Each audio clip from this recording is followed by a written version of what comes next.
माझं विधानसभेला एवढं चांगलं मला काही कळलं म्हटलं बरं हरकत नाही विधानपेक्षा जर जास्त मताधिक्य तुम्ही दिलं तर सर्वात जास्त आनंद मी होऊन जाईल त्याच्यापेक्षा मला काही अडचण नाही.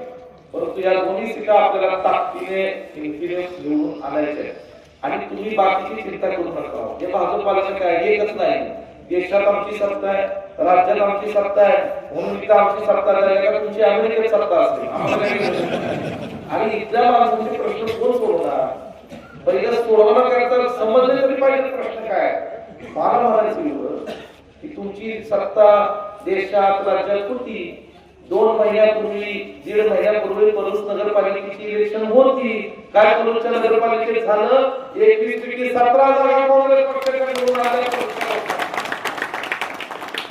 हे साहेबांचं जे काम आहे, साहेबांची जी पुण्य आहे, साहेबांची जे मनामध्ये हे साहेबांचा विचार आणि काँग्रेस पक्षाचा विचार ठेवलेला आहे त्याच्यासाठी या ठिकाणी आहे. म्हणून आणि हे जे काय चाललंय ना महाराष्ट्रात तुम्हाला सांगतो 2029 ची वाट पाहिजे होती. आज जी भाजप सोबत आहेत ना ती तुम्हाला कोणी दिसणार नाही.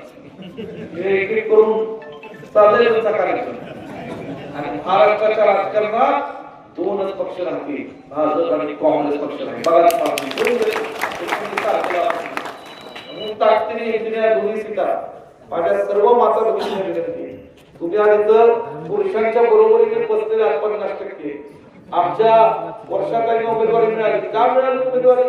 कारण 50% महिला आरक्षण या देशात महाराष्ट्रात कुणी आणलं तर ते काँग्रेस पक्षाने आणलं.